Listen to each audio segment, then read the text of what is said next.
Sudah? Sudah. Oke. Baik, saya ulangi lagi Bapak Ibu, ini karena proses pendidikan. Bismillahirrahmanirrahim. Assalamualaikum warahmatullahi wabarakatuh. Waalaikumsalam warahmatullahi wabarakatuh. Yang saya hormati Pak Ferry selaku fasilitator, Ibu dan Bapak peserta Dolmen kelas 4 yang alhamdulillah malam ini kita sudah ada 13 peserta yang bergabung. Harapannya dari 20 peserta nanti bisa bergabung semuanya. Kalaupun nanti terpaksa ada yang belum bisa gabung, maka yang 7 ini nanti kita akan berikan perlakuan khusus, nanti mungkin akan kita ganti di pertemuan yang lainnya mungkin. Ya, nanti kita hubungi sambil kita bimbing kesulitannya di mana. Ibu dan Bapak yang kami hormati, salam sehat, salam sejahtera semuanya. Malam ini adalah malam pertemuan yang pertama kita di Dolmen kelas 4. Jadi Dolmen itu adalah diklat online dan mentoring yang diprakarsai oleh Dinas Pendidikan dan Kebudayaan Provinsi Jawa Tengah, yang program ini sudah dimulai sejak tahun 2019 Bapak Ibu, diawali dari SMK, kemudian di tahun 2020 baru dimulai yang SMA. Jadi yang SMA sudah tahun kelima ini, sejak tahun 2020 sampai 2025 ini. Kemudian Bapak Ibu, saya perlu sampaikan dulu bahwa pertemuan di Dolmen ini nanti akan ada 8 kali pertemuan yang meliputi 6 kali pertemuan nanti materi, kemudian materinya terbagi menjadi 3, ada materi 1, 2 itu temanya sama, 2, 3 juga sama, 1, 2, 3, 4, 5, 6. Kemudian nanti Bapak Ibu diminta juga untuk menyelesaikan LK. Setiap 2 pertemuan sekali nanti ada 1 LK. Jadi selama pertemuan sampai 8 nanti ada 3 LK. Sekali lagi diberikan pada pertemuan kedua, keempat, dan nanti keenam. Ya, harapannya 1 minggu setelah penyampaian materi yang kedua misalkan, itu nanti LK dari Bapak Ibu bisa terselesaikan dan diupload di LMS ini juga. Kemudian nanti di pertemuan ke-7 dan ke-8, pertemuan 7 full kita gunakan untuk presentasi, nanti yang akan kita bagi per kelompok, karena kalau masing-masing presentasi seharusnya waktunya tidak cukup. Kemudian di pertemuan ke-8 nanti masih melanjutkan presentasi dan refleksi serta tindak lanjut.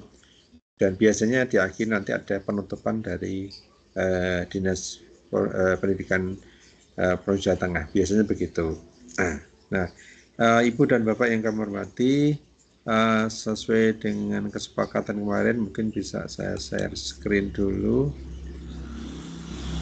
Nah,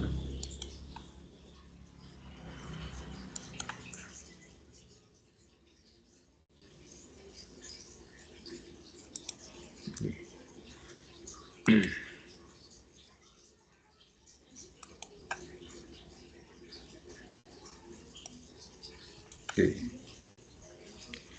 Sudah kelihatan Bapak Ibu judul yang pertemuan pertama? Sudah. Oke. Berapa? Jadi di pertemuan pertama ini materinya tentang mindset Bapak Ibu,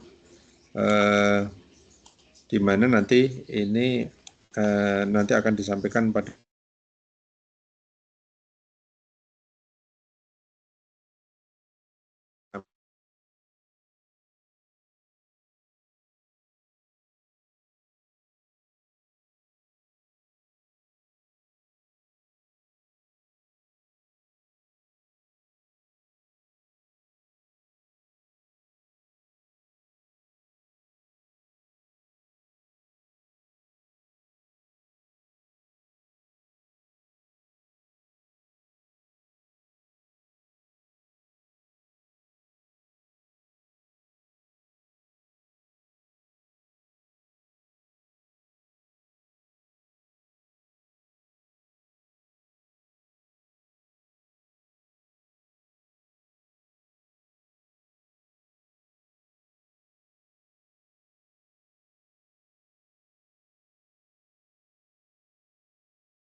Sebentar kelihatannya Pak Joko sinyalnya terputus ini. Sebentar lagi Bapak Ibu ya.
Sudah terlihat ya Reng ya? Ruang lingkup materinya Sudah, tapi nggih. nggak ada suaranya. Nggak ada suaranya. Iya. Yang siapa yang nggak ada suaranya, Pak? Suara saya terdengar, Pak. Kalau suara jenengan terdengar, Pak. Suara Pak Nggih, Joko nggak terdengar. nggih, saya ambil alih dulu nggih. Pak Joko kelihatannya ada sinyalnya yang Jadi Bapak Ibu, bahwa yang namanya Dolmen ini yaitu adalah akronim dari Diklat Online dan Mentoring yang diselenggarakan penyelenggaranya yaitu adalah Dinas Pendidikan dan Kebudayaan Provinsi Jawa Tengah. Nah, terkait hal yang sudah dijelaskan tadi Pak Joko secara sepintas tadi ya, bahwa kita nanti dalam pembelajaran alur Dolmen ini kita mempunyai alur belajar. Nah, alurnya itu juga namanya alur Dolmen. Kalau D itu dari yang Anda tahu untuk pengetahuan awal sebagai pemantik ini ya. Terus yang kedua yaitu terkait dengan materi konsep, terkait dengan olah pemahamannya. Terus yang selanjutnya pastinya terkait dengan diskusi kelompok atau kita nanti mengkonstruksi sebuah pemahaman dari materi-materi yang telah kita pahami. Nah, lalu yang selanjutnya yang terakhir yaitu adalah menyatakan tindakan. Tindakan itu terkait dengan LK nanti yang akan kami bagikan kepada Bapak Ibu sebagai peserta Dolmen. Kalau kali ini nanti untuk LK-nya itu terdiri atas 3 LK. Masing-masing LK itu nanti dibagikan dari 2 pertemuan seperti itu. Nah, ini untuk daftar isinya yang kita akan pelajari ya. Yang pertama yaitu adalah terkait dengan daftar isi. Yang pertama itu kita mengacu pada definisi mindset, bahwa kita nanti akan mempelajari terkait dengan mindset dulu. Nah, ini mindset nanti kita menjabarkan mindset itu apa, ada apa saja. Yang kedua yaitu adalah komponen pembentuk mindset. Yang ketiga pengaruh mindset terhadap kesuksesan. Dan yang keempat yaitu adalah jenis-jenis dari mindset itu sendiri. Nah, saya tanya kepada Bapak Ibu, menurut Bapak Ibu, untuk sebagai pertanyaan pemantik kita, nah profesi kita itu apa Bapak Ibu? Yang benar itu profesi kita menurut Bapak Ibu itu tugasnya seperti apa? Dan kompetensi apa yang harus dimiliki? Bapak Ibu mengenal tidak profesinya sendiri? Monggo, siapa yang ingin menjawab terkait hal itu? Selama ini Bapak Ibu sebagai guru, misalkan guru itu mendidik ya, pendidik. Nah, tugas Bapak Ibu itu apa? Nah, kompetensi apa yang harus dimiliki? Itu kompetensi apa saja?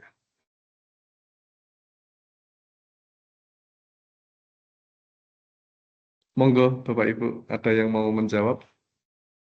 Kompetensi guru biasanya terkait dengan hal-hal yang terkait dengan guru itu apa saja? Nggih, monggo Bu Trihina. Ya, monggo. Terima kasih waktunya Pak. Ya, Jika ditanya profesi kita apa, seperti yang kita tahu kita semua ini adalah guru, nggih. ya. Tugasnya ya mendidik, mengajar, mendampingi Pendidik, siswa, mengajar. membimbing, memberikan motivasi, melatih kalau ada lomba dan lain sebagainya. Oh. Nggih. Mungkin itu Lalu Pak. kompetensi yang dimilikinya apa, Bu? Bentar sayang. Ngapunten. Ya bayi, Pak. Iya. Kompetensi Monggo, yang harus ada lagi yang bisa dimiliki. menjawab? Satu lagi nggih. Dari Izin, Pak. siapa? Nggih, monggo Pak Bayu. Oke. Izin menjawab guys, jadi apa yang harus dimiliki sebagai guru? Jadi memberikan satu motivasi kepada peserta didik, memberikan materi, memberikan satu arahan dan lain sebagainya yang kaitannya dengan tujuan dari pembelajaran, memberikan pemahaman bahwa kita mengarahkan ke arah yang lebih baik kayak gitu. Intinya mereka sudah baik tapi diarahkan ke arah yang pos-posnya. Jadi kalau siswanya ini dirasa mampu untuk ke arah A, ya diarahkan. Lalu untuk kompetensi yang harus dimiliki menurut Undang-Undang tahun 2003, profesional, sosial, pedagogik, dan profesional. Itu. Pedagogik, sosial, profesional. Satunya saya lupa malah. Ada 4 kok. Kepribadian mungkin, nggih. Ya, kepribadian. Betul sekali. Betul, kepribadian. Jadi ya, saya Bapak sudah Ibu bisa ya. masuk Pak Ferry, cuma Oke. saya nggak bisa share screen lagi. Iya, ini saya hentikan berbagi dulu ya Pak ya. Ini tadi saya ambil alih. Mohon maaf. Karena Pak, filenya tetap panjenengan share screen aja, karena di saya nggak bisa muncul share screen-nya. Oh gitu. Oke. Jadi file dari saya ya. Iya. Mohon maaf Bapak Ibu, ini dari siang tadi kami dengan Pak Ferry beberapa kali mencoba, ternyata terkendala. Nah, kadang merahnya nggak hidup, mic-nya nggak hidup. Nah, ini sekarang, oh sudah muncul, sekarang ini sudah bisa muncul Pak. Yang saya sudah bisa muncul nih, saya coba dulu aja. Oke. Kalau mungkin saya hentikan ya Pak ya, baginya ya Pak ya. Bentar dulu, tapi sebentar. Sambil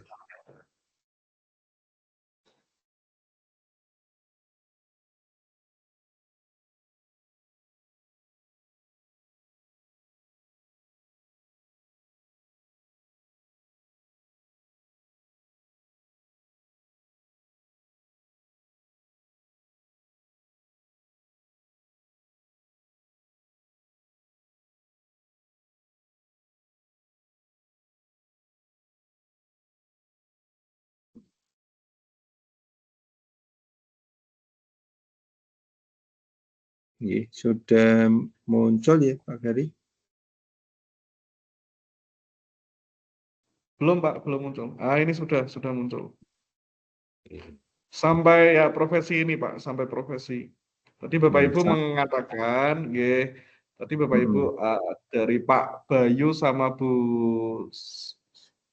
Putri tadi ya, Putri itu mengatakan bahwa guru itu harus kompetensi yang dimiliki, yaitu adalah terkait dengan kompetensi pedagogi, kepribadian, sosial, dan profesional. Secara apa tugas Ibu dan Bapak itu pertanyaan dari pemantik ini sudah dijawab dengan Pak Bayu dan dijawab sama Putri dan jawabannya ya menurut subjektifnya masing-masing itu sudah benar terkait dengan tugas guru itu mendidik. Jadi dilanjut saja Pak, dilanjut. Terima kasih Pak Ferry. Ini saya lanjut pada yang berikutnya. Tadi ada pertanyaan siapa kita. di situ jelas tercantum bahwa di Perdirjen GTK nomor 2626 tahun 2023 tentang model kompetensi guru adalah pendidik yang profesional dengan tugas utamanya adalah mendidik, kemudian mengajar, mengarahkan, melatih, menilai, dan mengevaluasi. Jadi ini seorang pendidik profesional gitu ya. Jadi tidak hanya sekedar mentransfer knowledge saja, tapi bagaimana kita mendidik siswa, ya, mengajari dengan karakter dan sebagainya. Mengajar itu sendiri, kalau hanya transfer knowledge itu kan hanya mengajar. Memberikan bimbingan manakala siswa ada kesulitan-kesulitan, baik menggunakan berbagai metode pembelajaran atau menggunakan model-model pembelajaran dan sebagainya. Dan yang nanti di akhirnya adalah mengevaluasi kepada peserta didik, baik pada pendidikan usia dini, jalur pendidikan formal, pendidikan dasar, dan menengah. Ini tadi kalau menjawab dari pertanyaan siapa kita. Yang selanjutnya Bapak Ibu tadi sudah disampaikan oleh tadi Pak Bayu atau siapa, bahwa kompetensi guru itu ada 4. Ya tadi kalau satu lupa, yang lupa itu yang nomor 2 itu berarti kepribadian. Bapak Ibu mungkin masih ingat kompetensi yang pertama, kompetensi pedagogi itu meliputi apa saja? Barangkali monggo silakan. Pak Ferry dibantu nanti siapa yang raise hand bisa disebutkan nanti, kemudian monggo silakan Bapak Ibu memberikan penjelasan.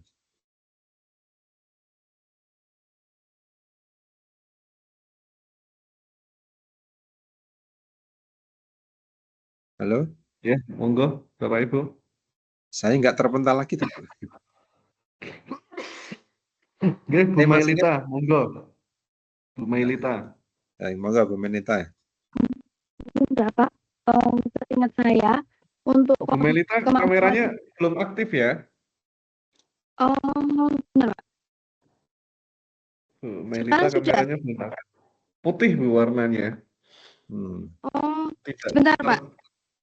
Iya. Di saya kok itu sudah kelihatan ya, Pak, sebentar. Bapak Ibu melihat Bu Mailita? Tidak, nggih? Tidak. Boten, Pak. Enggak apa-apa, sementara kalau kameranya belum muncul. Enggak apa-apa, Bu. Oh iya. Audionya muncul. Oke. Untuk kemampuan pedagogik itu kalau dulu seingat saya itu yang pertama kita harus memahami karakteristik peserta didik. Itu yang pertama. Yang kedua, guru itu bisa merancang bagaimana suatu pembelajaran yang efektif dan dengan menerapkan berbagai metode dan strategi pembelajaran. Kemudian yang terakhir itu kalau tidak salah guru juga harus bisa melakukan evaluasi hasil belajar siswa itu secara berkelanjutan. Itu Bapak. Oke, jadi yang betul Bapak Ibu, jadi yang disampaikan tadi ada beberapa kriteria tentang pedagogi ini, kompetensi yang harus dimiliki oleh guru katanya dengan pedagogi. Jadi terkait dengan kemampuan guru di dalam pengelolaan pembelajaran peserta didik, bagaimana memahami karakter peserta didik, latar belakang dan sebagainya, minimal kita tahu walaupun hanya garis besarnya saja, sehingga ini nanti kita punya mindset bagaimana kita memberikan pembelajaran itu disesuaikan dengan karakter peserta didik. Kemudian tadi saya disampaikan memahami peserta didik, sehingga katanya dengan perancangan pembelajaran, pelaksanaan, evaluasi, ini diharapkan bisa mengembangkan potensi peserta didik. Kan guru itu sebetulnya hanya semacam tadi di atas itu ada pemantik, sehingga kalau guru itu mampu memberikan bimbingan dan sebagainya, tahu potensi anak, maka potensi anak ini bisa dikembangkan. Kemudian melalui pemahaman terhadap karakter peserta didik, harapannya guru itu bisa menerapkan prinsip pembelajaran yang mendidik dengan menggunakan berbagai metode evaluasi untuk mengukur hasil belajar peserta didik. Kemudian kedua Bapak Ibu tentang kepribadian ini mengingatkan kembali, mereview kembali gitu ya, biar Bapak Ibu fresh kembali tugas guru sebagai guru profesional itu meliputi apa saja. Yang kedua tentang kepribadian Bapak Ibu barangkali ada yang memberikan pencerahan pada teman-teman semuanya.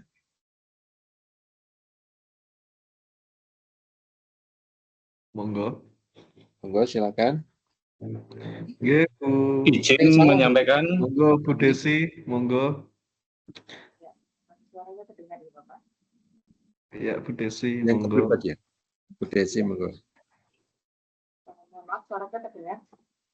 Ya, tapi agak putus-putus Bu, coba kurang jelas. Karena fungsinya tapi aku coba menjawab. Seperti yang sudah dikatakan Pak Bayu tadi bahwa ada 4 kompetensi guru, salah satunya adalah kepribadian. Seperti yang sudah disampaikan tadi bahwa guru merupakan teladan yang harus menjadi contoh oleh peserta didik, sehingga kepribadian guru yang tentunya harus memiliki akhlak yang baik, kemudian berwibawa itu menjadi salah satu hal yang terpenting, karena guru nanti harus mampu membimbing dan juga mengarahkan siswanya agar memiliki kepribadian yang baik pula. Oke, cukup? Ya. Oke, betul Bapak Ibu. Jadi guru kalau dalam bahasa Jawa itu kan digugu dan ditiru, sehingga guru harus memiliki keteladanan yang bisa dicontoh oleh peserta didiknya, sehingga harapannya guru memiliki sifat-sifat pribadi yang mencerminkan tadi akhlak mulia, guru punya nilai kejujuran, karakter kejujuran, kemudian tanggung jawab sebagai orang pendidik dan sebagainya. Juga guru harus memiliki sikap yang santun, sabar, memiliki kewibawaan baik secara fisik maupun psikisnya gitu ya, serta tentunya ini selalu menjaga kode etik profesi guru ya. Kita sekarang melihat di profesi yang lain banyak hal-hal yang tidak mencerminkan dari profesinya yang sekarang marak di media sosial itu yang mungkin Bapak Ibu juga mengikuti. Kemudian guru juga memiliki kemampuan pengelolaan diri gitu ya. Jadi semarah-marahnya guru itu juga harus bisa menahan diri, karena kita tidak bisa mengajar dengan kemarahan misalkan. Menjaga kesehatan mental kita, kemudian tentunya kita harus selalu meningkatkan kemampuan kita dengan cara meningkatkan kompetensi kita dengan cara terus belajar baik secara mandiri maupun yang dilakukan oleh pemerintah. Kemudian yang ketiga ada kompetensi sosial. Ada yang memiliki pendapat mungkin? Ya, izin menyampaikan pendapat. Oke, monggo Bapak siapa? Oke, monggo Pak Budi. Oke, jadi untuk kompetensi sosial, jadi guru harus memiliki kompetensi sosial yang mana kompetensi sosial seorang guru ini adalah kemampuan dalam berinteraksi dan berkomunikasi secara efektif dengan peserta didik. Akan tetapi tidak hanya dengan peserta didik saja, bisa sesama dengan guru ataupun orang tua dari dan masyarakat sekitar yang ada. Nah, contohnya guru mampu membangun hubungan positif dengan siswa, berkolaborasi dengan rekan guru, kemudian melibatkan orang tua dalam kegiatan sekolah. Mungkin itu penjelasan dari saya. Terima kasih. Oke, kan guru itu karena menjadi panutan, berarti kan dia juga harus pandai bagaimana berkomunikasi, dia berinteraksi, apakah berkomunikasi secara langsung dengan verbal atau dengan media dan sebagainya, baik kepada peserta didik, kepada orang tua yang harus kita jalin begitu ya, karena harus ada kolaborasi antara kita guru, kemudian peserta didik dan orang tua, serta lingkungan masyarakat kita. Jadi semuanya harus saling mendukung. Sementara ini yang kita alami di dunia pendidikan kita, kadang-kadang kita sudah berkolaborasi dengan murid, kemudian tidak ada daya dukung dari orang tua. Ya, contoh misalkan anak sudah keterima di SPMB, ya SNBT, kemudian orang tuanya tidak mendukung, ini contoh. Atau ketika terjadi kasus misalkan kasus itu benar-benar terjadi, dan ini mungkin di sekolah Bapak Ibu seringkali menghadapi gitu ya. Terjadi permasalahan yang dilakukan oleh anak, ketika kita komunikasikan dengan orang tua, ternyata tanggapan orang tua tidak seperti yang kita harapkan gitu ya. Padahal fakta yang terjadi memang anak itu melakukan pelanggaran misalkan gitu ya. Atau kalau sekarang tidak pada aturan gitu, tapi pada melanggar kesepakatan yang sudah dibuat di kelasnya atau kesepakatan kelas. Kemudian guru juga harus memiliki kemampuan untuk pengelolaan konflik, Bapak Ibu. Jadi di dalam pengelolaan sekolah itu, kalau mohon maaf saya sebagai kepala sekolah, kalau hanya melaksanakan perencanaan yang berbasis pada anggaran BOS, BOP, itu relatif lebih mudah Bapak Ibu. Cuma kalau nanti menghadapi masalah konflik, baik dengan guru dengan murid, guru dengan sesama guru, atau dengan tendik, apalagi dengan masyarakat yang masa keluar, ini tentunya perlu kompetensi tersendiri ya di dalam kompetensi sosial ini. Dan yang terakhir adalah kompetensi profesional. Terima kasih tadi Pak Budi. Iya. Yang lainnya, yang terakhir kompetensi profesional.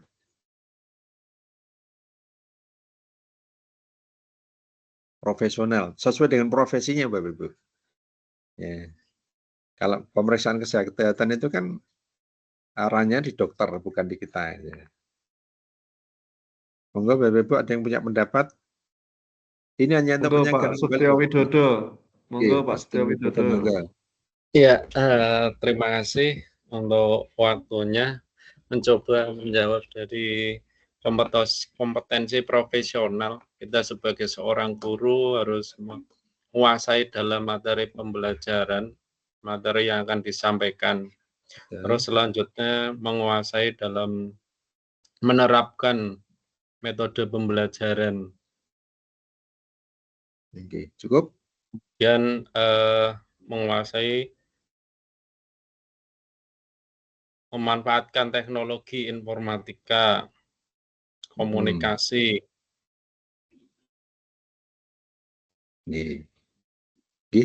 Cukup nggih? Jadi betul apa yang disampaikan Pak Setio Widodo tadi, bahwa katanya dan kompetensi profesional ini kan kita profesinya guru.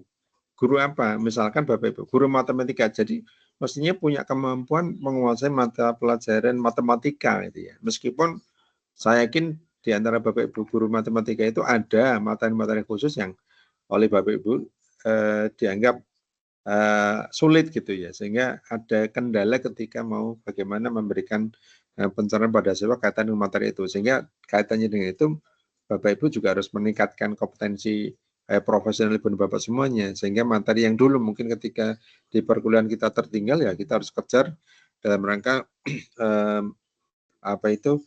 memberikan proses pembelajaran yang atau layan pendidikan yang seutuhnya kepada peserta didik kita. Kemudian tadi disampaikan guru harus mampu menerapkan metode pembelajaran yang sesuai dengan karakteristik peserta didik. Karena tidak mungkin satu metode pembelajaran bisa bagus diterapkan di sekolah A, belum tentu nanti bagus diterapkan di sekolah B.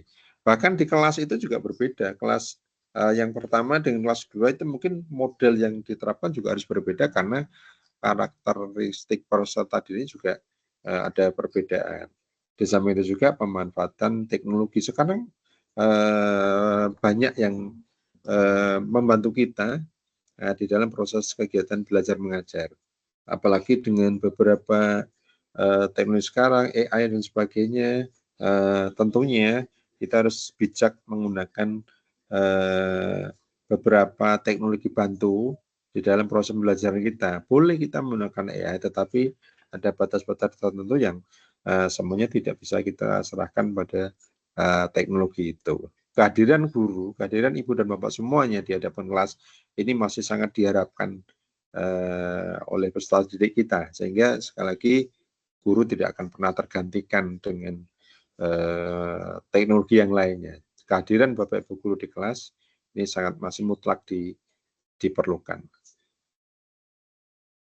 Baik Bapak Ibu, kita lanjut. Nah, sebetulnya titik yang akan kita bahas atau fokus yang kita bahas ini justru yang kedua ini Bapak Ibu.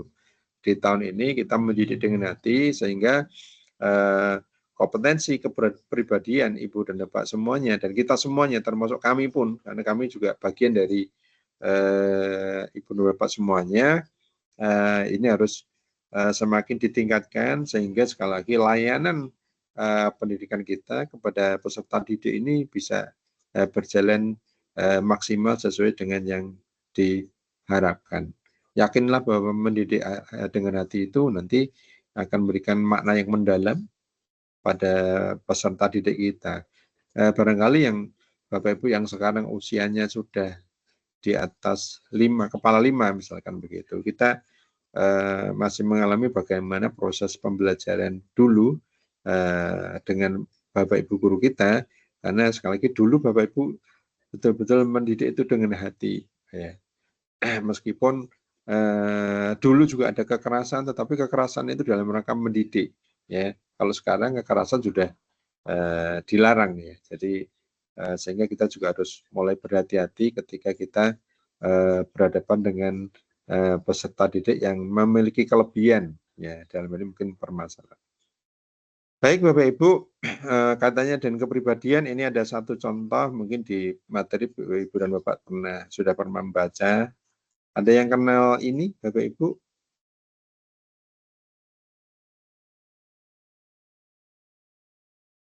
Ada yang kenal secara personal begitu barangkali?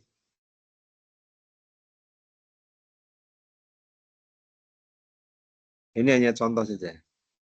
Halo? Suara saya masih terdengar Pak Ferdi? Masih, Masih, Pak. Pak. Masih, Pak. Mungkin tidak ada yang kenal mungkin, Masih, Pak. Ada Nggak ada yang kenal.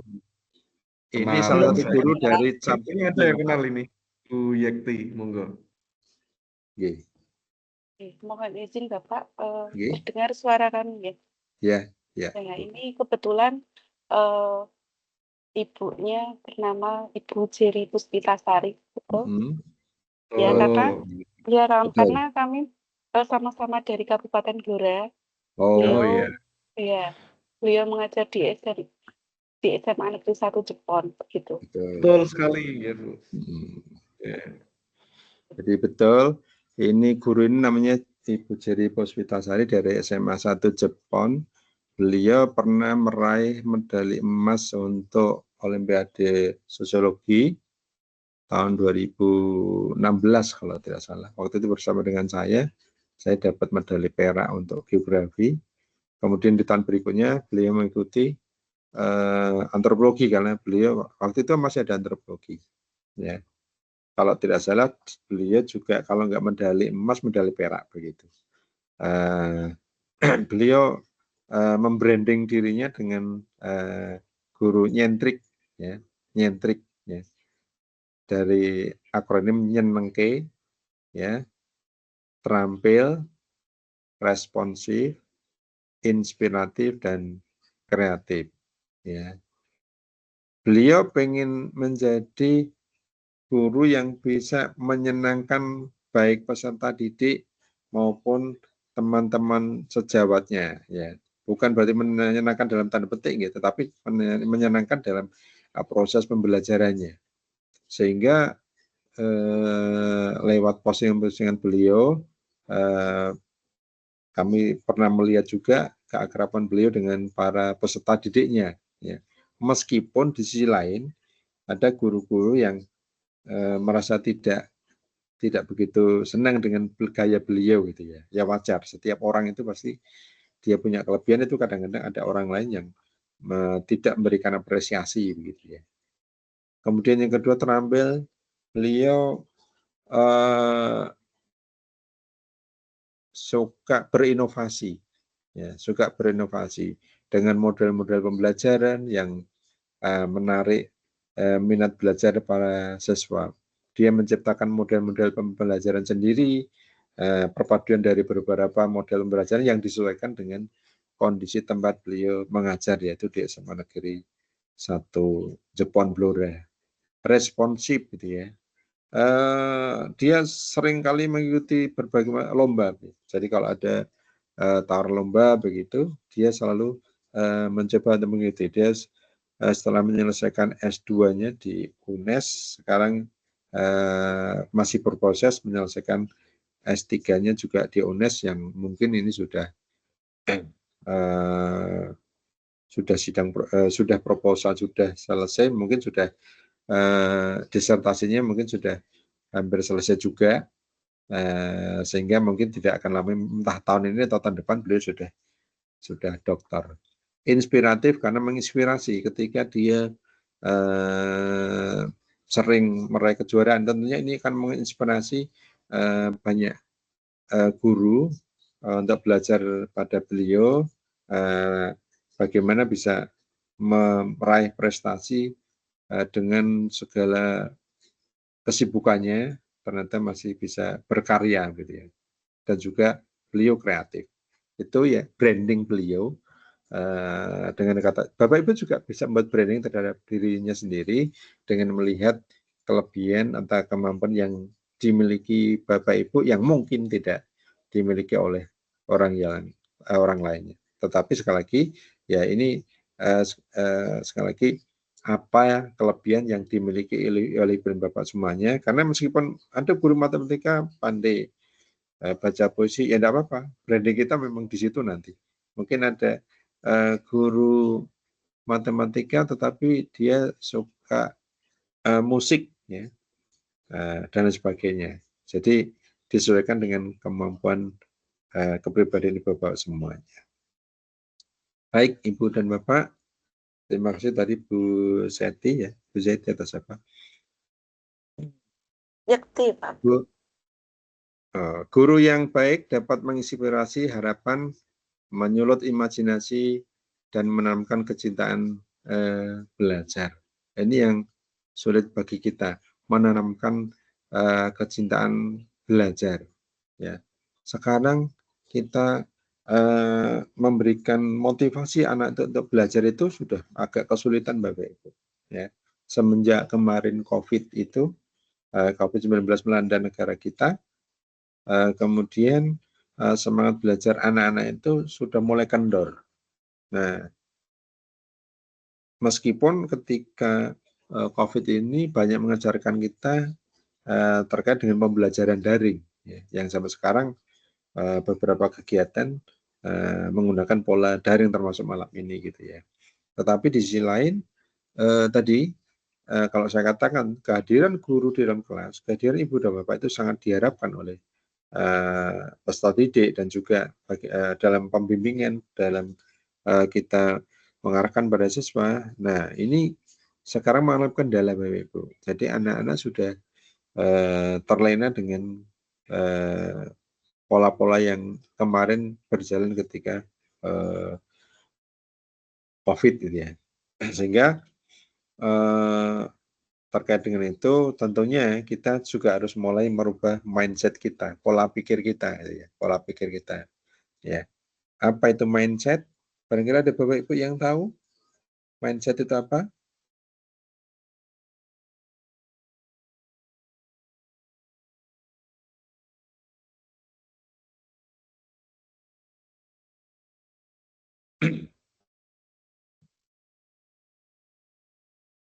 Baik, kayaknya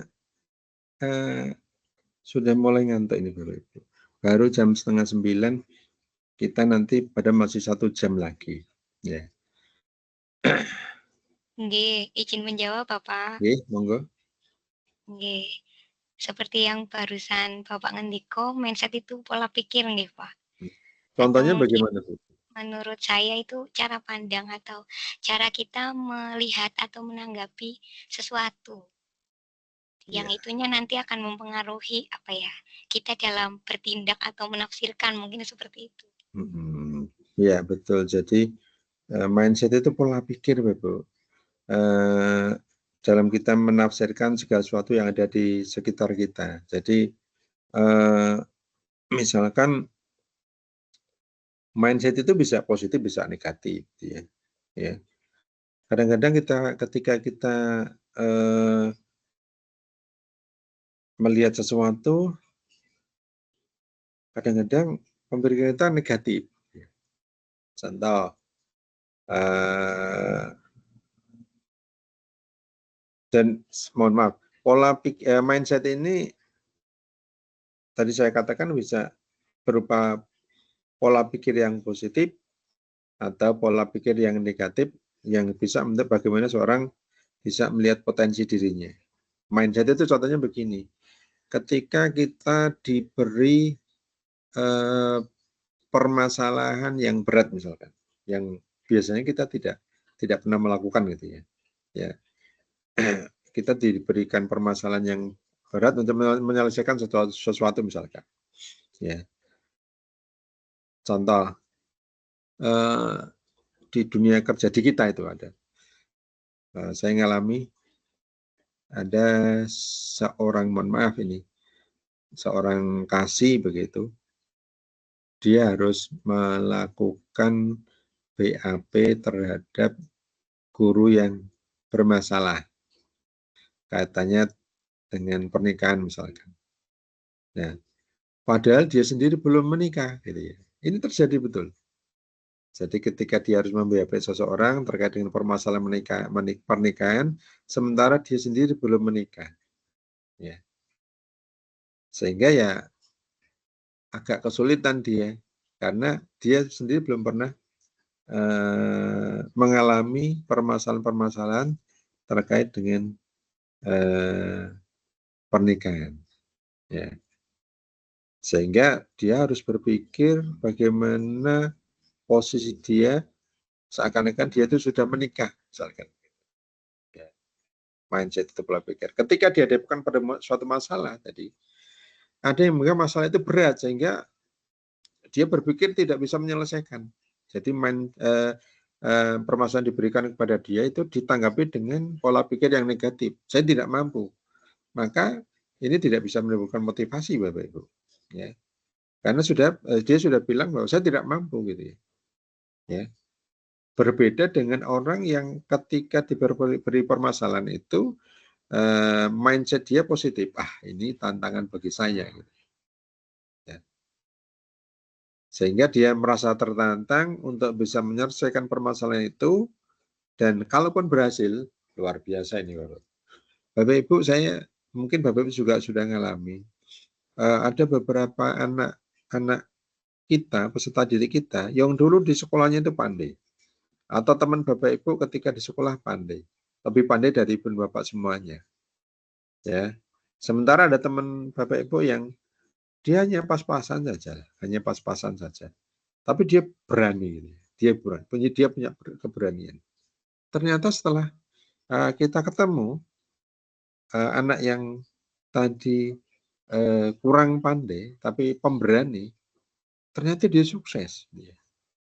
Dari segi, mohon maaf, kita misalkan dari segi ekonomi misalkan, dia lebih sukses, ya, karena ternyata dia menjadi seorang pengusaha. Nah, ketika dia menjadi pengusaha, dia berani berspekulasi, berani menerima tantangan gitu ya.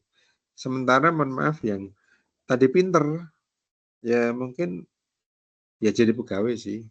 Mohon maaf misalkan jadi pegawai yang gajinya ditentukan oleh atasannya begitu ya. Berbeda dengan tadi siswa yang punya keberanian, dia jadi pengusaha, dia berani berspekulasi, dia berani menerima tantangan, ya dari segi ekonomi kadang-kadang dia lebih sukses ya. Tapi masalah bagiannya kita tidak tahu itu ya. Ya, jadi ketika menerima permasalahan, ada yang menanggapi positif, ada yang menanggapi negatif. Ya, kalau kita diberi permasalahan, kita jangan mengelak dari permasalahan itu, tetapi kita harus berusaha menyelesaikan permasalahan yang kita hadapi. Kalau kita mengelak, nanti kita akan ketemu lagi dengan masalah yang lainnya yang bahkan mungkin lebih berat gitu ya. Jadi ketika kita ditantang pada suatu masalah, sebaiknya kita mencoba untuk menyelesaikan. Kalaupun tidak mau menyelesaikan sendiri, kita bisa berkolaborasi dengan teman-teman kita. Pertanyaan berikutnya, Seberapa penting sih mindset itu? Penting nggak? Penting. Penting, Mbak. Penting, Mbak. Kenapa penting? Sangat penting, Kenapa ya? Mbak. Iya. Bapak mungkin bisa berikan alasan. Seberapa penting mindset itu? Begitu. Ya, Bu Desi, monggo. Oke, monggo Bu Desi. Sebenarnya materi ini ada sedikit korelasi dengan mata pelajaran kita, yaitu kita mengambil. Ini mohon maaf, Bu Desi ini pakai earphone ya? Kok suaranya kecil ini? Ya, karena kalau Bapak ini tidak bisa. Tapi suaranya sangat Oh, besar. begitu. Oh, pantas kok suaranya kecil. Oke, dilanjut monggo, Bu.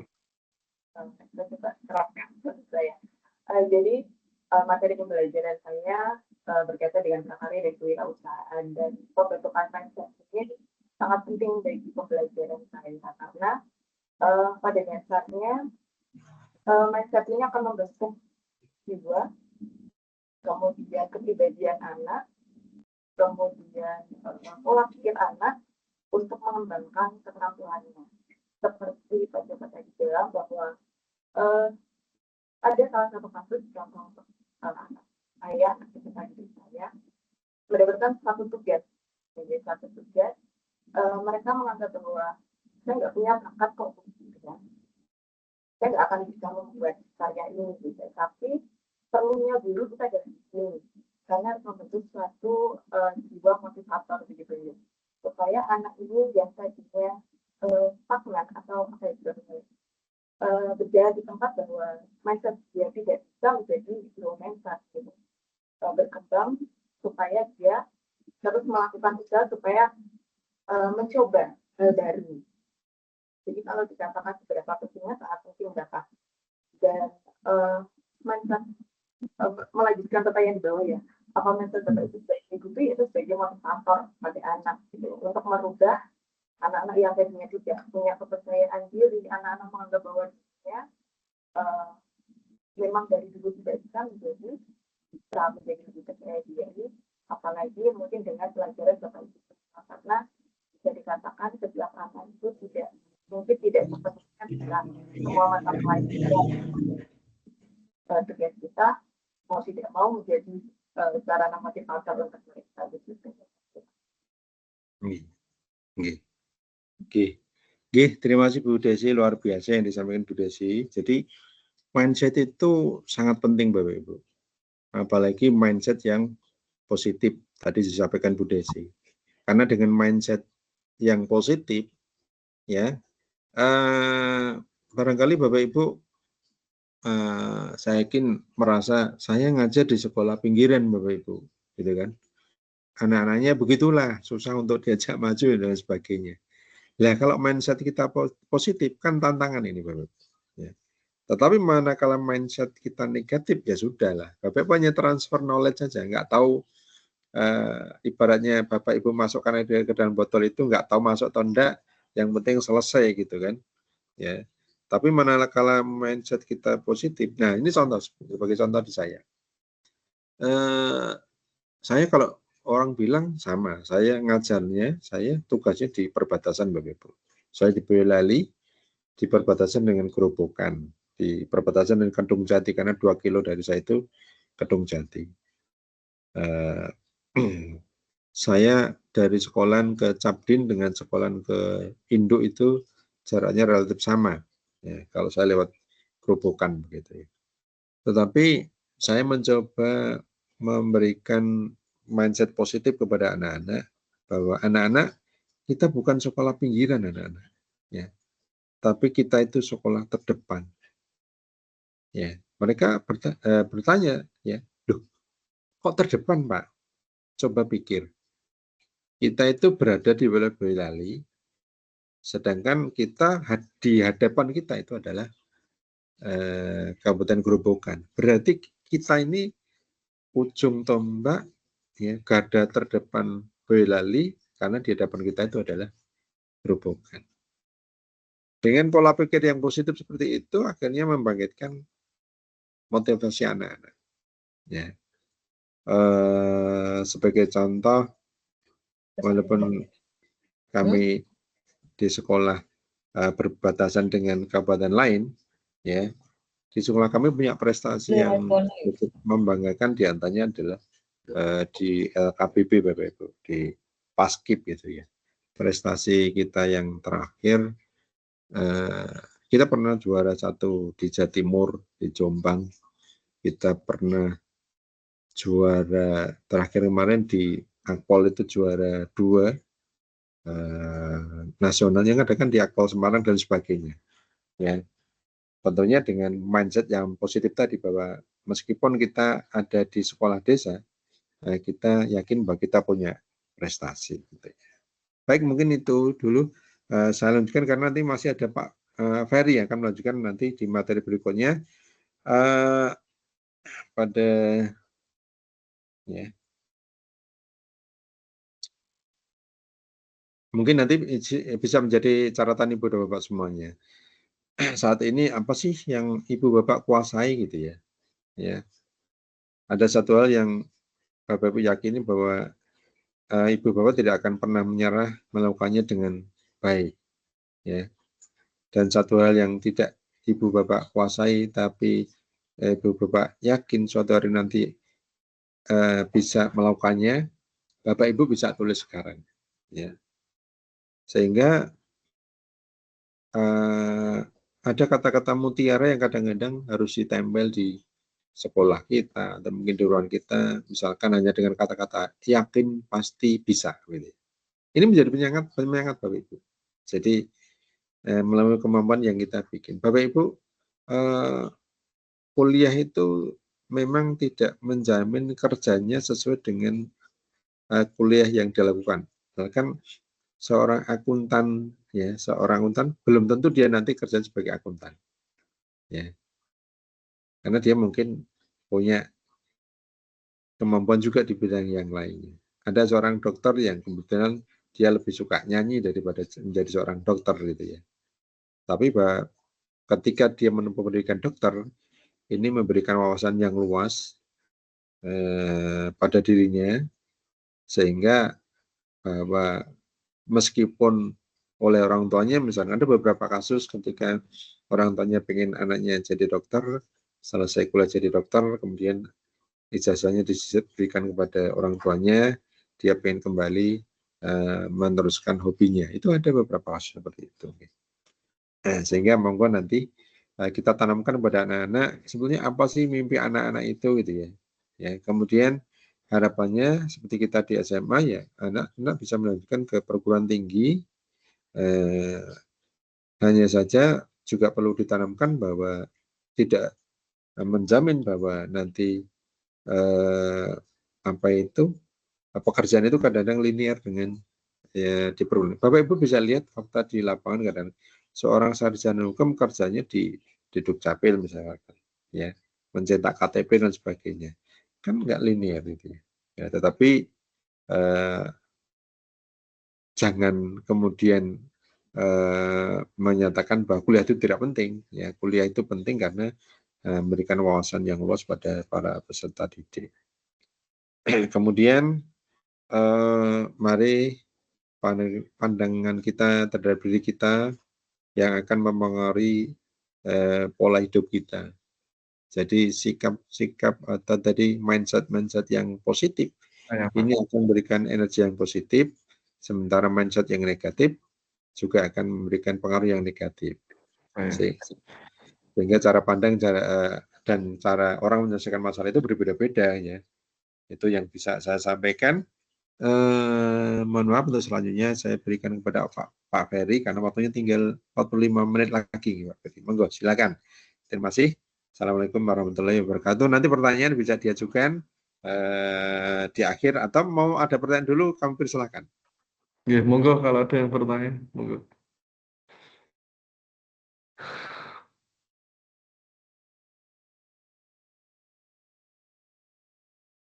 Monggo, silakan Bapak Ibu. Ada yang mau bertanya?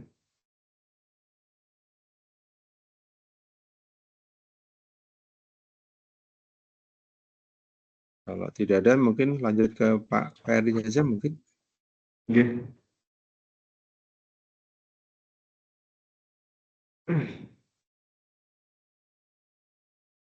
Baik, saya share screen ya Bu ya.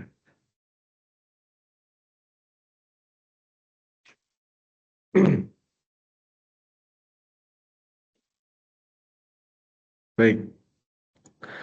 Oke, saya lanjutkan ya. Memang benar yang dikatakan oleh Pak Joko bahwa yang namanya mindset itu penting. Bahwa yang namanya sudah terdengar ya Bu, Bapak Ibu, suara saya? Sudah Pak Ferry. Sudah nggih. Bahwa memang saya ulangi nggih, bahwa yang dikatakan Pak Joko itu memang benar. Bahwa yang namanya mindset itu adalah sangat penting buat kita, apalagi kita itu seorang pendidik. Seorang pendidik itu mempunyai dampak yang besar bagi psikologi peserta didik itu sendiri. Karena memang benar seorang pendidik itu bukan satu-satunya idola atau bukan satu-satunya yang ditiru atau yang ditiru oleh peserta didik kita. Tapi yang namanya kita juga perlu ingat bahwa yang namanya pendidik itu adalah salah satu yang ditiru dari siswa kita atau peserta didik kita. Maka dari itu kita harus yang namanya pendidik yang baik itu harus menguasai 4 kompetensi yang sesuai dari pedagogik, profesional, terus sosial serta kepribadian. Apalagi yang kita kali ini fokusnya pada yang kepribadian karena kita fokusnya pada mindset ya.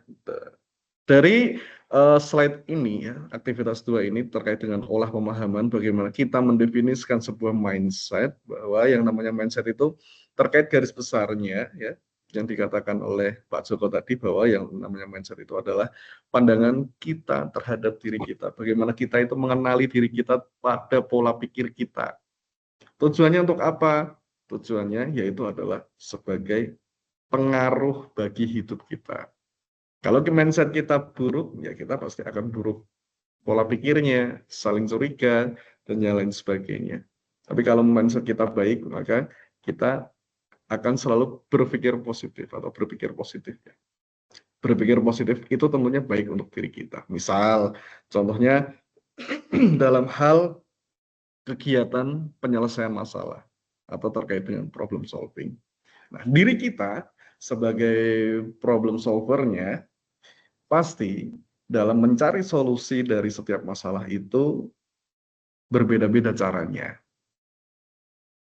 Pasti ya, yang namanya manusia itu tidak mungkin walaupun ada yang sama, tetapi pasti ada yang berbeda cara menyelesaikan sebuah masalah, atau kita dituntut sebagai problem solver dalam sebuah masalah itu sendiri. Bagaimana kita harus dituntut, harus solutif pada setiap problem yang ada. Apa yang membedakannya? Tentunya yang membedakannya yaitu adalah kerangka berpikir kita. Nah, kerangka berpikir, pola pikir, cara berpikir itu sama dengan yang namanya mindset. Seperti itu Bapak Ibu ya. Nah, selanjutnya mindset itu sebuah keyakinan atau pola berpikir seseorang dalam bereaksi, memaknai sebuah peristiwa pada diri sendiri, orang lain, dan lingkungan sekitar. Nah, ini menurut terkait dengan hal yang terkait.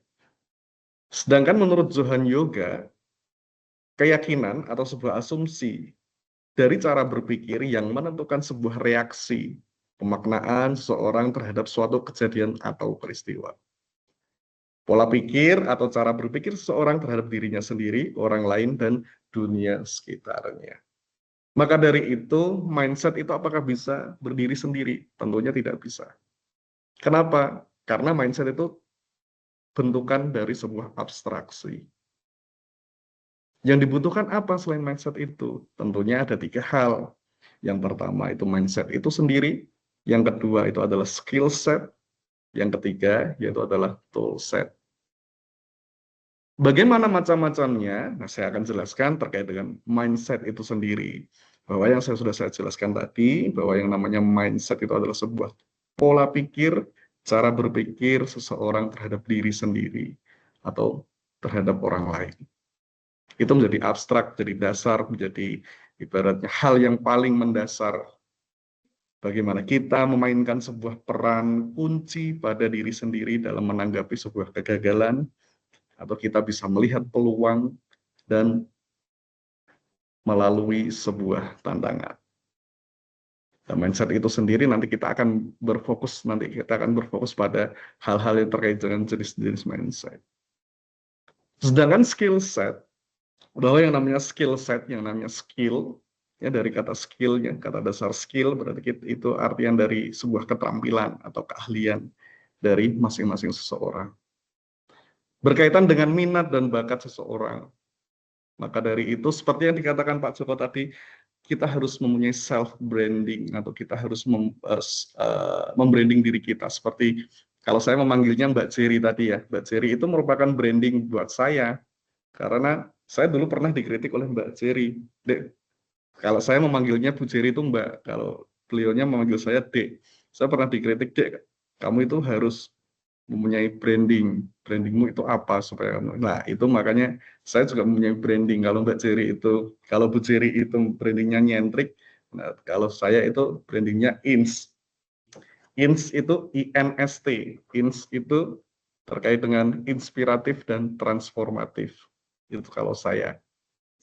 Nah itu terkait dengan skill saya yang keterampilan atau keahlian yang saya punyai, bagaimana itu mencakup pengetahuan, ya, keterampilan teknisnya, dan kemampuan praktiknya. Dan itu dilandasi terkait dengan kemampuan abstraksi atau kemampuan berpikir yang kita punya. Bisa diperoleh dari pendidikan, pelatihan, serta pengalaman kita atau empiris kita. Yang ketiga, yaitu terkait dengan tool set. Kalau sudah mindset, skill set, dan tool set. Nah, tool set itu apa? Tools dari kata tools berarti alat. Nah, alat itu tujuannya digunakan untuk apa? Media tentunya, atau perangkat. Nah, sarana dari toolset ini ya, toolset itu terkait dengan sarana untuk mengimplementasikan skill set dan menerapkan mindset pada dunia nyata. Jadi, mindset, skill set, dan toolset ini saling berkaitan, Bapak Ibu. Jadi kita tidak harus punya mindset, kita juga harus skill set. Tapi dasar dari skill set itu adalah dari mindset. Paham ya, Bapak Ibu? Nah, bagaimana mindset itu terbentuk? Nah, Nah, mindset itu kan terbentuk dari beberapa hal. Yang pertama itu bisa dari perilaku, kebiasaan, karakter, dan sikap. Bagaimana tentunya? Kalau sikap ya, kalau sikap menurut pengalaman saya, kalau sikap itu terkait dengan bagaimana cara pandang, perasaan, reaktif kita ya terhadap tindakan atau sebuah perilaku tentunya. Tapi kalau misalkan kalau kita kebiasaan kita, nah, kebiasaan itu kan berupa tindakan atau perilaku yang kesannya itu diulang-ulang sehingga menjadi sebuah rutinitas. Nah, itu juga bisa membentuk mindset dari diri kita. Contohnya saja, saya yang ibaratnya paling junior di tim ini, di tim Dolmen ini paling junior, paling muda sendiri, paling ibaratnya. Tentunya saya juga harus mempunyai hal atau perilaku yang tentunya harus menghargai seseorang yang ibaratnya lebih senior daripada saya. Tujuan saya untuk apa? Tujuan saya supaya saya itu membiasakan sebuah hal baik untuk menghargai orang lain. Tentunya menghargai orang yang lebih sepuh daripada saya. Ya, itu dari kebiasaan. Dan itu dari hal itu dasarnya terkait yaitu dengan mindset saya. Nah, yang ketiga yaitu adalah sebuah karakter. Nah, karakter itu berupa sifat, perilaku yang membentuk identitas seseorang. Maka dari hal unik dari yang Tuhan ciptakan, bahwa yang namanya karakter seseorang itu tidak ada yang sama di dunia ini. Itu uniknya makhluk Tuhan itu di situ. Bahwa yang namanya karakter, sifat, perilaku yang membentuk identitas seseorang itu tidak ada yang sama. Dan yang terakhir yaitu adalah perilaku. Perilaku itu adalah sebuah tindakan, reaksi, ya, atau responsif yang dapat diamati dan dirasakan orang lain. Nah, seperti ini. Contohnya Bapak Ibu, bisa diamati sendiri. Nah, gitu, teman-teman. Baik, sekarang kita lanjut ya. Kalau misalkan Bapak Ibu punya melihat hal seperti ini ya, ada gelas, ya, terdapat isinya setengah. Bapak Ibu fokusnya pertama kali itu di atas atau di bawah, atau setengah kosongnya atau setengah isinya? Monggo dijawab. Setengah isinya. Setengah isi. Kalau menurut Bapak Ibu, kenapa kok setengah isinya? Kenapa kok tidak setengah kosongnya yang apa namanya yang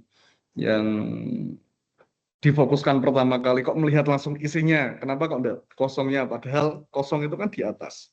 Biasanya atas itu kan lebih dominan daripada bawah. Dari segi pandangan ya. Memang fokusnya seperti itu ya Bapak Ibu ya. Ketika langsung, Iya, oh Pak. ini ada airnya. Iya, karena Ya, yang dilihat langsung fokus ke airnya, Pak. langsung fokus ke airnya ya. Baik. Bapak Ibu, secara tidak langsung, walaupun ini tidak 100% mutlak, ya, tidak 100% benar atau hal yang mutlak, tetapi hal ini bisa mengacu pada cerminan dari pribadi Bapak Ibu. Jika misalkan Bapak Ibu ini setengah, yang kita fokuskan pada hal yang setengah kosong, maka Bapak Ibu itu adalah pribadi yang pesimis. Tapi kalau Bapak Ibu fokusnya langsung pada gelas yang setengah berisi ini, yang bawah, berarti Bapak Ibu adalah pribadi yang optimis. Walaupun ini tidak bisa menjadi acuan 100% tidak. Ya, tapi ini merupakan sebuah ilmu yang harus kita ketahui, minimal kita ketahui, ya, minimal ketahui walaupun itu benar atau tidak. Nah, bagaimana pribadi yang pesimis itu? Nah, pribadi yang pesimis itu misalkan ya Bu ya, kalau menurut saya itu pribadi yang minder, ya, minder.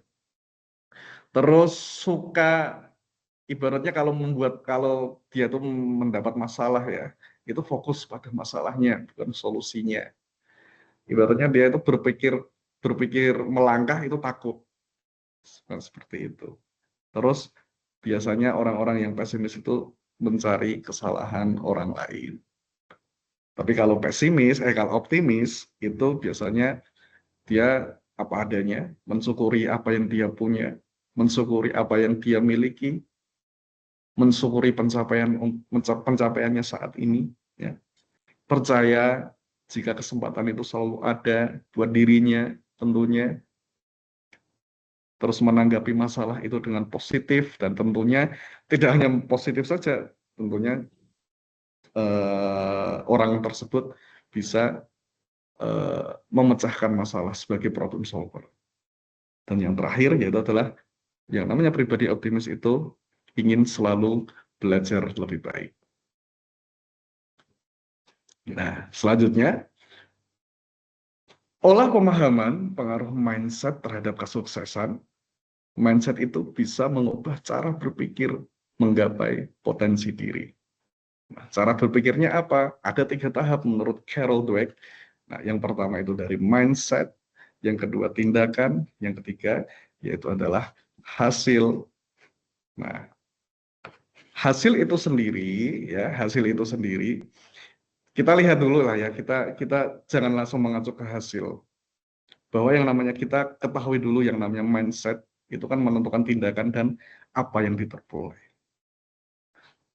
Contohnya, dari pola pengaruh mindset terhadap kesuksesan pada diri kita, yang pertama itu mindset, yaitu adalah tentunya apa yang kita pikirkan atau apa yang kita rasakan pada diri kita. Bagaimana kita bisa menuju ke hal yang baik kalau kita tidak mengenal diri kita? Bagaimana kita bisa mengubah peserta didik kalau kita tidak mengenal diri kita? Karena ini berbicara terkait dengan pola pikir, kerangka berpikir, hal itu tentunya walaupun bersifat abstrak, kita harus tahu dan kita harus mengenal pada diri kita. Terus selanjutnya, yaitu adalah tindakan. Hal yang terkait dengan tindakan, itu yaitu terkait dengan apa yang kita sudah lakukan, atau apa yang kita sudah katakan. Minimal apa yang sudah kita katakan. Baru yang ketiga, kalau kita sudah mengetahui apa yang kita sudah lakukan, apa yang sudah kita katakan, dari pemikiran kita, dari abstrak kita, dari rasa kita, baru kita akan memperoleh hasil. Hasil itu terkait apa yang sudah kita peroleh. Seperti ini, Bapak Ibu. Ya. Nah, jenis mindset bahwa yang namanya mindset itu terdiri atas beberapa macam. Yang pertama itu growth mindset, entrepreneurial mindset, abundance mindset, scarcity mindset, positive mindset, dan fixed mindset. Nah, kita nanti fokusnya pada dua ini, growth mindset dan fixed mindset. Yang namanya fixed mindset dan growth mindset ini bukan saling berkaitan, Bapak Ibu, tapi saling bertolak belakang. Kenapa kok bertolak belakang? Karena memang ibaratnya kalau dalam pembelajaran bahasa Indonesia, kebetulan saya guru bahasa Indonesia. Saya pernah dalam hal kaitan ini, growth mindset dan fixed mindset itu kalau dalam istilah bahasa Indonesia itu adalah antonimi, yaitu lawan makna. Bukan lawan kata ya, kalau lawan kata itu salah. Yang benar itu adalah lawan makna. Apa itu? Nah, bahwa yang namanya growth mindset menurut Carol Dweck, ya, bahwa yang namanya growth mindset itu adalah sebuah keyakinan seseorang dengan kecerdasan dan kemampuan yang bisa dikembangkan lewat proses belajar dan berusaha. Tapi kalau fixed mindset ini kayak kebalikannya, dia sudah ibaratnya cerdas itu tidak bisa diubah dari lahir. Itu ibaratnya dia yakin bahwa yang namanya seorang itu lahir dengan kecerdasan dan kemampuan yang tetap, sudah tidak bisa diubah. Kalau dia cerdas ya cerdas, kalau dia tidak cerdas ya tidak cerdas. Itu yang fixed mindset. Tapi kalau growth mindset, dia yakin bahwa seseorang lahir itu dengan kecerdasan dan kemampuan yang bisa dikembangkan. Dalam pedagogik, ini ilmunya lebih condong yang mana, Bapak Ibu? Kalau ilmu yang terkait dengan pedagogik, growth mindset ini cenderungnya yang mana? Terkait dengan hal yang kognitivisme. Bahwa yang namanya kemampuan berpikir seseorang itu bisa dikembangkan melalui sebuah proses. Ya. Nah, ini ya refleksi kita bahwa yang namanya setelah pembelajaran, sebelumnya kita nanti pada pertemuan berikutnya, pertemuan kedua, nanti kita akan lebih fokus ke growth mindset dan fixed mindset ini. Kalau tadi kita hanya berdiskusi terkait dengan mindset, hal yang umum terkait dengan mindsetnya. Kita sudah mengetahui apa yang namanya mindset, kerangka berpikir, pola berpikir, dan cara berpikir. Kita sudah mengetahui skill set, dan yang ketiga kita sudah mengetahui tool set. Baik, itu ini kita nanti akan berkaitan dengan yang growth mindset. Baik, itu Bu, ya itu Bapak Ibu yang bisa saya sampaikan pada kegiatan kali ini. Semoga bermanfaat. Baik, apakah sebelum saya sebelum saya dan Pak Joko akhiri, Bapak Ibu apakah ada yang ditanyakan? Monggo. Terkait dengan fixed mindset dan growth mindset, terkait dengan mindset, monggo. Izin bertanya Bapak. Iya, monggo Pak Bayu. Oke, terima kasih kepada Pak Joko dan Pak Ferry. Pak Ferry, betul. Oke, terkait dengan mindset, saya selaku guru sejarah itu kan melihat bahwa mindset, pola pikir, apa yang ada dalam catatan-catatan dalam buku, itu kan selalu mengagung-agungkan pemerintahan terdahulu, baik Orde Baru, baik Orde Lama, dan lain sebagainya. Itu kan cara pandang orang terdahulu menuliskan apa yang terjadi di tempo dulu untuk mengagung-agungkan sesuatu yang terjadi pada masa lampau. Nah, apakah hal-hal yang semacam ini masih relevan kita terapkan bahwa kita pernah melakukan sebagai swasembada pangan dan lain sebagainya, padahal kalau kita merujuk dari banyak buku atau literatur yang notabene itu valid dan itu banyak ditulis oleh Amerika, Australia, Singapura, dan lain sebagainya, bahkan Jepang, bahwa kita tidak pernah menjadi swasembada baru sebagai penghasil beras terbesar, tapi belum pernah melakukan contoh ekspor ekspor yang luar biasa. Nah, ini kan cara pandang saya sebagai orang yang hidup di kelak kemudian hari melihat bahwa apa yang tertulis di dalam buku berbeda dengan apa yang sejatinya itu ada gitu di buku-buku yang saat ini. Nah, cara pandang kayak gini apakah masih patut dan relevan kita terapkan dan kita kasih paham ke siswa, atau pemahaman-pemahaman baru yang kita dapatkan dari seperti yang jenengan jelaskan, bahwa ketika kita belajar, ketika kita bersosialisasi, bahwa kita akan menemukan cara pandang baru, sesuatu yang baru, dan ini patutnya kita sampaikan gitu. Apakah ini bertentangan dengan kurikulum atau bertentangan dengan buku atau bagaimana kayak gitu. Ketika kita menemukan fakta-fakta yang baru, ini saya kaitkan dengan materi pembelajaran saya karena ini kejadian yang real gitu. Terima kasih sebelumnya, mungkin ini tidak mungkin tidak dijawab secara sempurna, tapi setidak-tidaknya saya sudah menyampaikan terkait cara pandang itu sendiri gitu. Baik, ya silakan. Monggo, Pak Joko mau menjawab atau bagaimana? Atau saya yang menjawab, monggo. Atau nanti kita nganu lagi, nanti kita berdua yang jawab. Monggo Pak Joko dulu mungkin. Oke. Pak Bayu tadi ya menyampaikan nggih. Pak Bayu. Kalau terkait ini dengan dari sekolah sejarah. mana, Pak? Dari sekolah mana? Dari SMA 5 Surakarta, bareng sama Bu Desi. SMA 5 Surakarta. Oh, Bu Desi. Oh iya, salam nggih buat Bu Desi. Kebetulan saya juga suka pelajaran sejarah, Pak. Saya suka pelajaran. Ya, mungkin saya bukan guru sejarah, tetapi sebenarnya begini Pak Bayu.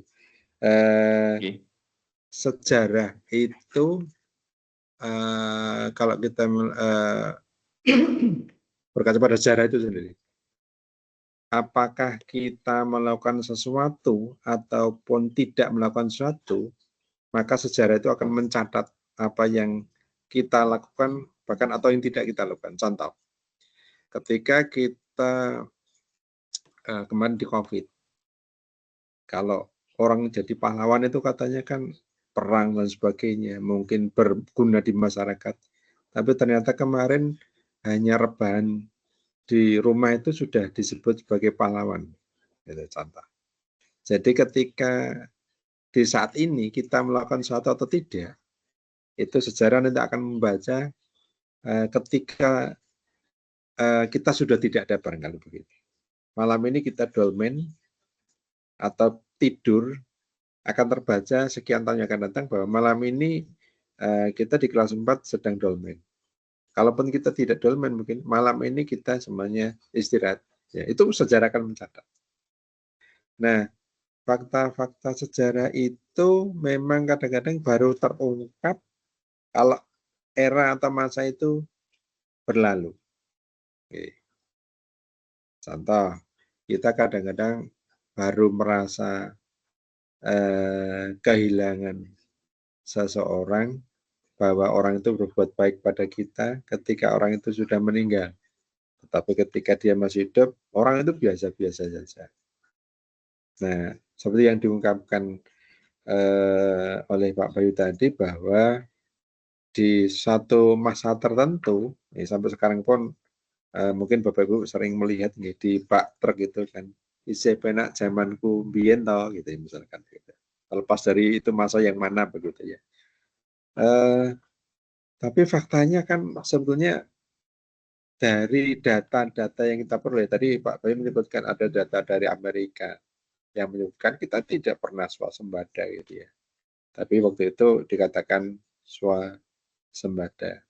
Justru saya dulu heran, kalau Bapak Ibu melihat sejarah, kita itu pernah kelaparan, kelaparan hebat. Orang-orang tua saya dulu, yang bapak saya kelahiran sebelum tahun 30, itu ada masa paceklik di mana kalau mereka makan itu tidak bisa makan nasi, ya dicampur dengan ubi dan sebagainya. Padahal jumlah penduduk pada saat itu masih relatif sedikit, ya. Nah, faktanya baru terbaca sekarang, Bapak Ibu. Jadi sebagai orang yang hidup di zaman sekarang, kita kemudian bisa membaca apakah betul fakta yang disampaikan dulu. Bahkan mungkin Pak Bayu sendiri mengatakan bahwa dulu itu selalu banyak kata-kata penghalusan gitu, kata-kata yang sebetulnya menghaluskan terhadap sesuatu yang terjadi pada saat itu. Misalkan dulu kan tidak ada kata utang, Pak Bayu mungkin masih ingat juga Indonesia. Tapi adanya apa Pak Bayu? Kenapa Pak?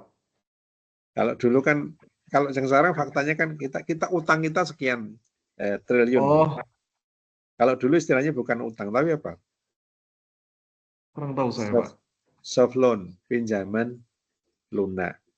Jadi dengan penghalusan kata-kata itu, kemudian masyarakat sudah terbuai bahwa itu bukan pinjaman, tapi pinjaman lunak. Padahal intinya sama, gitu, hanya penghalusan kata gitu ya. Kalau Jadi, dalam bahasa Indonesia itu majas eufemisme. Ya majas. Jadi Ada yang Pak dulu Bayu, bahasa Indonesia ini ya? mestinya dalam sejarah itu tetap disampaikan fakta mungkin di beberapa buku disampaikan seperti ini, tetapi ada juga data yang mengatakan seperti ini. Ya, sehingga nanti silakan nanti murid boleh berpendapat, dan pendapat murid itu tidak ada yang salah gitu ya, sesuai dengan persepsi mereka. Jadi kalau Pak Bayu tidak setuju dengan yang kemarin gitu, misalkan dengan tidak terlalu setuju dengan istilah yang kemarin penak zamanku, tetapi ada fakta seperti itu, ya disampaikan saja nanti peserta didik biar bisa mengenai. Kalau mungkin, tapi kalau anak-anak SMA belum begitu ya. Tapi kalau teman-teman SMA mungkin sudah bisa memahami ya fakta yang terjadi sesungguhnya dengan fakta yang berdasarkan data tadi, dengan berita-berita yang muncul pada saat itu. Mungkin hanya itu saja. Barangkali Pak Badi bisa melengkapi, atau mungkin dari Bapak Ibu yang lain. Ya. Saya tak mencoba menjawab dulu ya. Baik, kalau saya Pak ya, kebetulan saya juga suka. Saya tuh mata pelajaran yang paling saya suka itu sebenarnya sejarah Pak, sampai sekarang. Ya, sampai sekarang. Kalau dikatakan Pak Bayu tadi mengatakan swasembada itu, kenapa kok kita tidak, kenapa kita belum ekspor gitu ya? Dilihat dulu Pak, makna dari swasembada itu apa? Nah, yang namanya ya, jadi mohon maaf ini ya Pak G. Jadi yang namanya swasembada itu kan kemampuan suatu negara ya untuk mencukupi kebutuhan pangan masyarakatnya sendiri. Berarti hal itu kan tidak terkait dengan bagaimana hal yang terkait dengan ekspor dan impor. Jadi bagaimana itu negara itu bisa mencukupi kebutuhannya sendiri.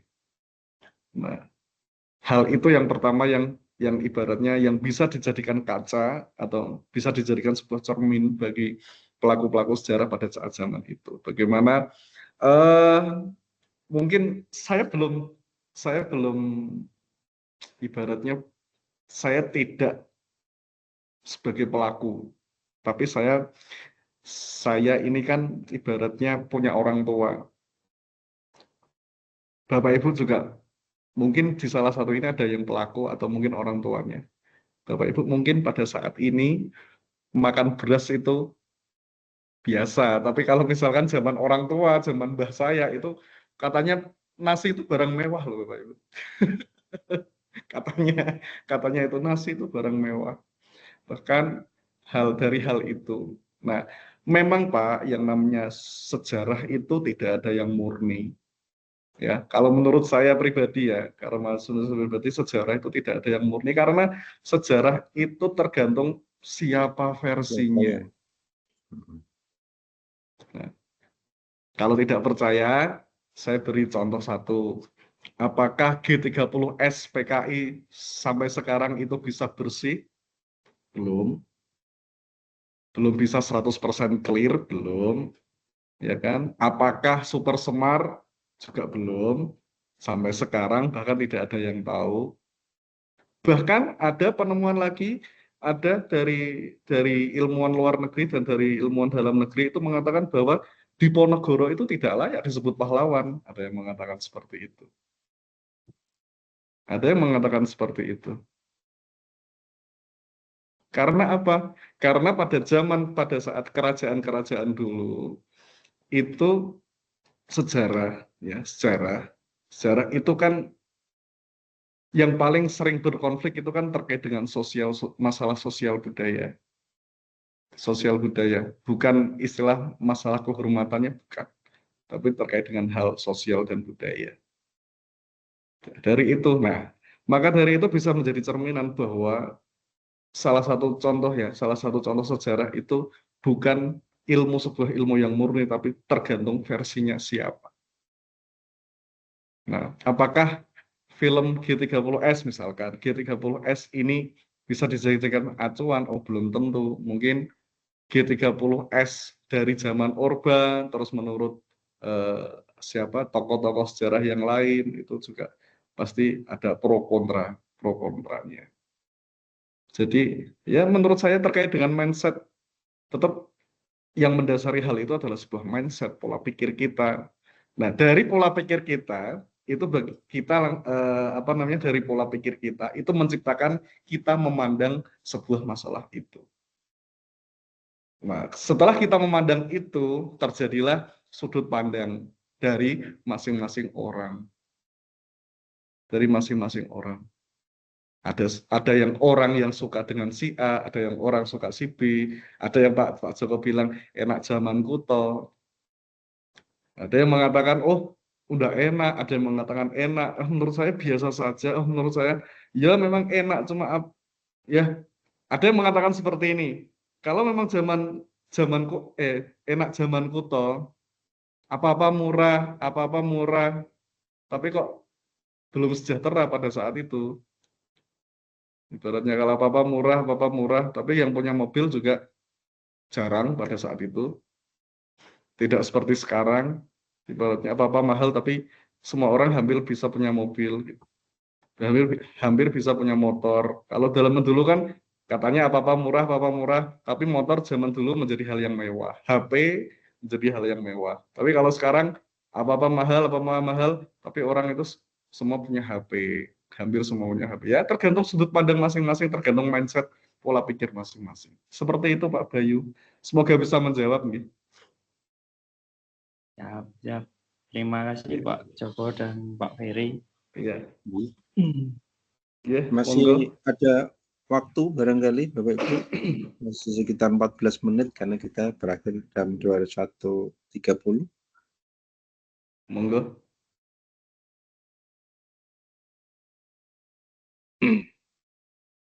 Monggo Bapak Ibu, apakah ada yang bertanya? Nah, mungkin sambil nunggu pertanyaan Bapak Ibu, barangkali nanti ada yang raise hand. Jadi terkait dengan penugasan LK-nya nanti baru akan kita sampaikan di pertemuan yang kedua. Kemudian di dalam penyelesaian sekali lagi, kalau Ibu dan Bapak ada kesulitan, silakan Bapak Ibu berkomunikasi dengan anggota sesama grup ini. Ya, bahkan di grup ini pun Bapak Ibu di kelas SMA 4 Dalmen ini, Bapak Ibu bisa berkomunikasi dengan teman-teman tanpa dibatasi oleh waktu. Jadi Bapak Ibu mau adakan diskusi dengan teman-teman, tanya diskusi kecil dengan beberapa orang yang kerso misalkan, itu Bapak Ibu langsung bisa bergabung di itu, atau mungkin lewat pemberitaan kami, nanti kami bukakan, kemudian Bapak Ibu bisa mengadakan kegiatan, jadi bisa ya di dalam ini. Sehingga sekali lagi nanti tetap kebersamaannya, mohon nanti penyelesaian tugas juga bisa diselesaikan tepat waktu. Oh, nggih, nyuwun pangapunten. Tadi kami belum sempat menunjuk salah satu di antara kita untuk menjadi ketuanya atau menjadi lurahnya di SMA kelas 4 ini. Artinya nanti kami minta salah satu, barangkali ada mau jadi relawan, langsung Pak, saya nanti yang mengkoordinasi teman-teman Atau mungkin kami yang menunjuk, atau mungkin dari teman-teman ada yang mengusulkan siapa yang kira-kira menjadi koordinator dari kegiatan dolmen ini khususnya di kelas 4. Sehingga komunikasi kadang-kadang tidak perlu saya harus ke semuanya, bisa lewat ketuanya, kemudian bisa disampaikan kepada semua anggotanya. Minimal ada yang nyepui di antara teman-teman semua. Silakan. Setiap kelas dolmen biasanya kami bentuk seperti itu. Monggo, silakan.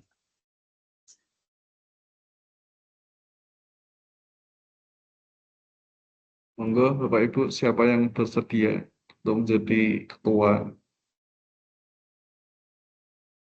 Kalau mengusulkan nanti ya nggak berani ya, nanti dibully itu ya. Oh ya, tambahan Pak, tambahan. Sebelum penentuan ketua nggih, saya mengusulkan kalau bisa Bapak Ibu jam 7.20 sudah masuk semua. Nanti jam 7:30 langsung kita mulai. Tidak seperti tadi Pak yang sampai molor sampai tertunda beberapa menit. Ya, Kalau bisa, ya. kalau Agak untuk pertemuan diperlukan berikutnya semoga bisa diperbaiki nggih. Karena pertemuan pertama Pak, jadi mungkin tadi. Nggih, pertemuan pertama. Ini nuwun sewu Bapak Ibu, ini saya masih di sekolah ini. Jadi sebetulnya sekali lagi kami itu dengan Pak Ferry dari siang tadi sudah berupaya untuk berdiskusi, tapi tadi terkendala teknis sampai tadi terkendala menjelang. teknisnya. Ya, terkendala teknis, kemudian hampir saja kami menyerah tadi, ya. Tapi kita coba terus, ya akhirnya alhamdulillah bisa berjalan di pertemuan yang pertama ini. Monggo. Atau saya tunjuk saja ya? Kalau saya tunjuk aja ya? Kalau ibu-ibu mesti ya nyerah.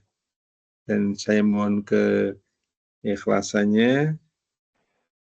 Kalau misalkan Pak Bayu saya jadi ketua nggih Pak Bayu. Siap, dari SMA 5. Pak Bayu nggih? Jangan Pak, saya nanti banyak agendanya nanti kalau semuanya ada urusan siswa itu nanti keteteran.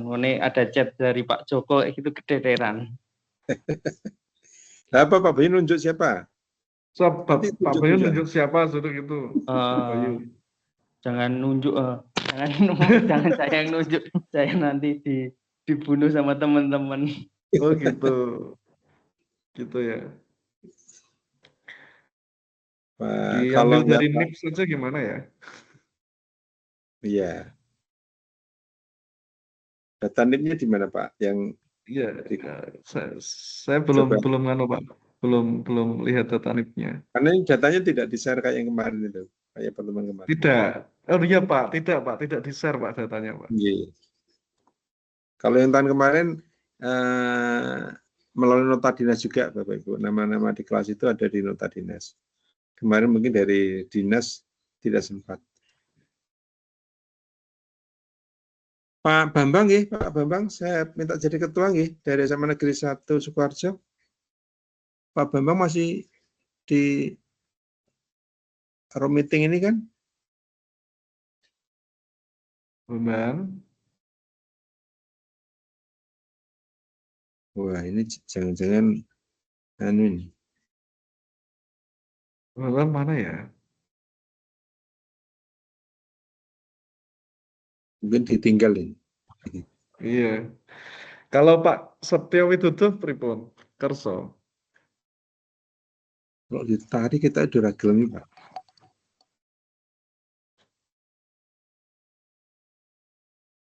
Pak Setio. Diundi aja Pak, saran saya di spin atau bagaimana gitu. Jadi siapa yang jatuh mau nggak mau. Oh, jangan gini Pak. aja. Jangan bisa. Kalau saya sih kayaknya tadi antara Pak Bayu dan Pak Bambang. Pak Bambang. Pak Bambang. Oke, kita. Ini katanya beliau tidak di tempat, tapi ini masih masuk di malam ini. Tapi nanti kita beritahukan aja. aklamasi ya. Setuju nggih Bapak Ibu? Kita walaupun ini Pak Bambang mungkin baru off ini.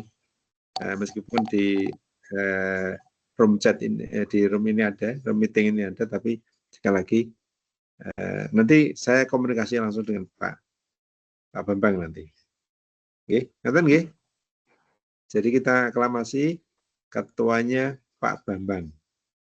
Bambang Widya Putranto dari SMA Negeri 1 Sukoharjo. Oke. Nggih.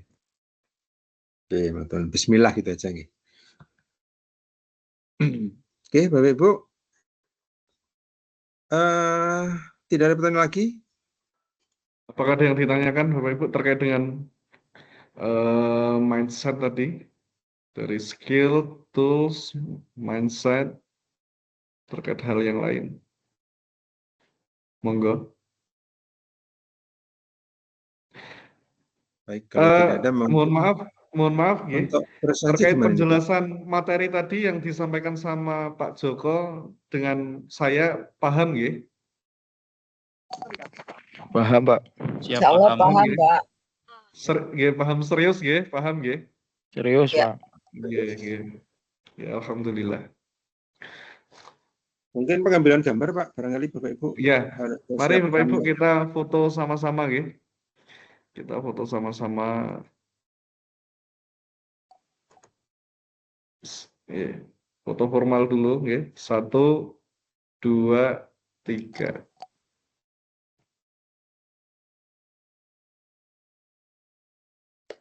Mohon izin Bapak. Kenapa, Pak? Repot Pak Bambang. Pak Bambang, yang pamunten tadi sudah didaulat dengan teman-teman, panjenengan menjadi ketua di kelas 4 ini. Bismillah Pak, siap Pak. Ampun Bapak. Yang lain ampun.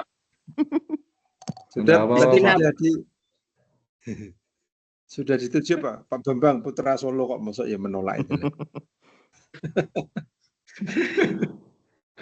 hanya koordinator aja. Hanya koordinatornya. Kadang-kadang nanti mengingatkan teman-teman ayo gabung dan sebagainya. Ketika kami berdua sudah siap menyampaikan materi kan ini. Teman-teman banyak yang memberi jempol loh Pak sama jenengan Pak Bambang. Gitu nggih Pak Bambang. Ada yang mengirim hati bareng loh Pak.